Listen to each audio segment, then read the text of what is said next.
Novak Djokovic has insisted that he would like to return to Melbourne for the next edition of the Australian Open despite being banned from entering the country for another 3 years. The Serb recently secured yet another Wimbledon title by beating Nick Kyrgios in the final earlier this month but is already looking ahead to future Grand Slams as he aims to beat Rafael Nadal's tally of 22 major titles before the end of his career.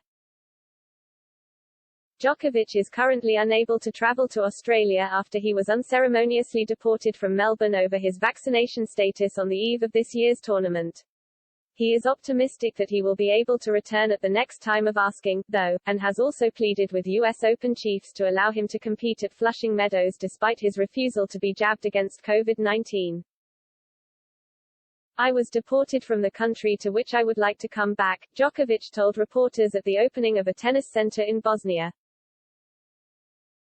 "I would love to come back to Australia. I love Australia, I had my best Grand Slam results in that country. Hopefully in January I can be there because I want to be there, and I also want to be in New York.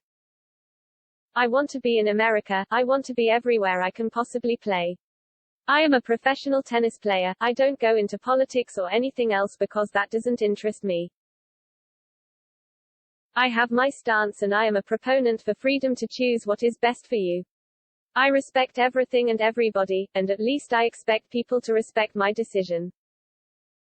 If I have permission, I'll be there. If I don't, I won't be there. It's not the end of the world. I still feel young in my own skin, I feel I have many more years to come so there will be a lot of opportunities." It seems as though Djokovic may be allowed to compete at next year's Australian Open after all, with tournament chiefs reportedly confident that he will be able to resume his pursuit of Grand Slam titles in Melbourne at the very next opportunity. The country's new Prime Minister, Anthony Albanese, is a huge tennis fan and is expected to take a more sympathetic view of the Djokovic case than his predecessors, according to the Daily Mail. However, it remains to be seen whether the 35-year-old will be allowed to play at the US Open due to the restrictions currently in place with regards to gaining entry. The situation will leave Djokovic needing an exemption to take part in the year's final Grand Slam tournament unless things change between now and the start of the on-court action in late August.